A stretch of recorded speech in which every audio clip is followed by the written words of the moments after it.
শেখ হাসিনা ক্ষমতায় এসেই প্রতিদিন জিয়া পরিবার প্রতিদিন রাষ্ট্রপতি জিয়াউর রহমানের বিরুদ্ধে বিষোদ্গার করতেন, আজে বাজে কথা বলতেন, কুৎসা রটাতেন।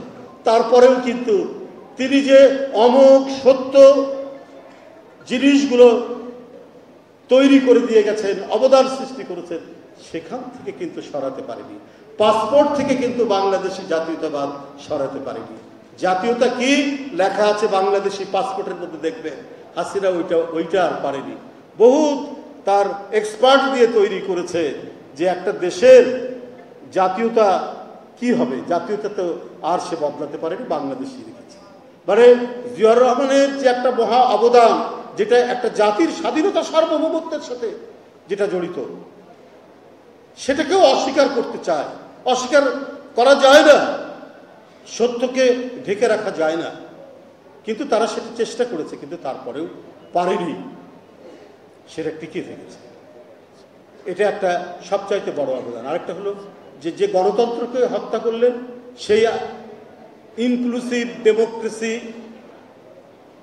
অর্থাৎ সবাইকে নিয়ে বিভিন্ন রাজনৈতিক দল মত যার যা ইচ্ছা আছে সবাই রাজনীতি করতে পারবে, সবাই মত প্রকাশ করতে পারবে, সবাই কথা বলতে পারবে, সবাই মুক্তভাবে সংগঠন করতে পারবে, এইটা তিনি সংযুক্ত করলেন। এই 7ই নভেম্বরের অবদান হচ্ছে এই বহুদলীয় গণতন্ত্র। তো সুতরাং আপনি এই 7ই নভেম্বরকে অস্বীকার করবেন কি করে? আওয়ামী লীগের বুদ্ধিজীবীরা নানা কথা লেখে, নানা বিষয় লেখে। আপনারা তো বাকশাল করেছেন সমস্ত রাজনৈতিক দল বন্ধ করে। এখন ভারত থেকে অডিও বার্তা পাঠান শেখ হাসিনা, এতক্ষণ 1400 শিশু কিশোর তরুণ হত্যা করে এখন আবার অডিও বার্তা পাঠান নাশকতা করার জন্য।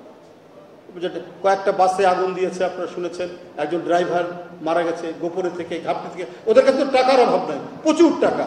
বাংলাদেশ ব্যাংকের সেই 800 কোটি টাকা, তারপরে বিভিন্ন ডেভেলপমেন্টের পদ্মা সেতুর টাকা আছে, আপনার ফ্লাইওভারের টাকা আছে, মেট্রো রেলের টাকা আছে, টাকার তো অভাব নাই। সব টাকা দিয়ে তো আর পালাতে পারেনি।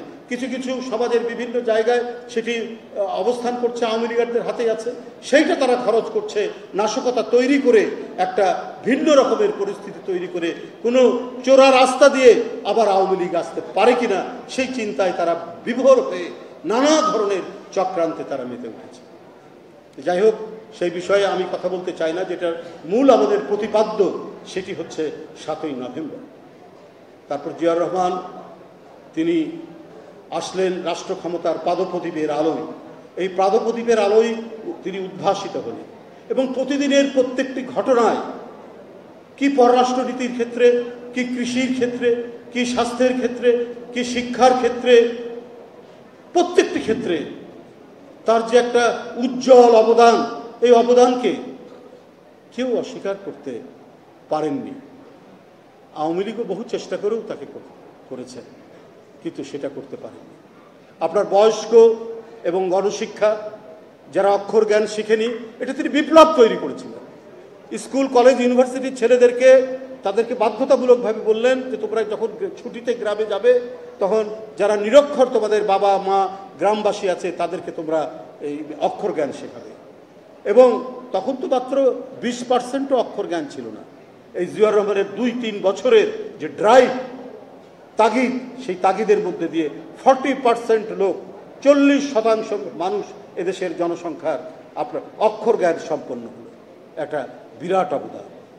তারপর কৃষির ক্ষেত্রে যে দেশ ছিল তলাবিহীন ঝুড়ি, সেই দেশ হলো চাল রপ্তানিকারক। কারণ কৃষিতে তিনি আধুনিকরণ করলেন, তিনি অর্থনীতির এমন সংস্কার করলেন। শেখ মুজিবের ছিল নিয়ন্ত্রিত অর্থনীতি, জিয়াউর রহমান ওই সময় বুঝতে পেরেছেন যে নিয়ন্ত্রিত অর্থনীতি দিয়ে আপনার দেশকে ডেভেলপমেন্টের দিকে নিয়ে যাওয়া যাবে না। তাই তিনি বিনিয়োগ, বিদেশি বিনিয়োগ, দেশি বিনিয়োগ, প্রতিযোগিতামূলক অর্থনীতির দিকে তিনি নিয়ে গেলেন। কম্পিটিশনের মধ্যে আস্তে আস্তে আস্তে আস্তে অর্থনীতির এমন একটা জায়গায় তিনি উপনীত করলেন যে বাংলাদেশ চাল রপ্তানি করেছে গিনিতে। তো এটা কি কত বড় অবদান হতে পারে একটি দেশে? অথচ ভাতের ফ্যানের জন্য হাহাকার করেছে মানুষ 74 সালে 75 সালে। এটাই তো জিয়াউর রহমান, এটাই 7ই নভেম্বরের তাৎপর্য। কি করে একটি নিরন্ন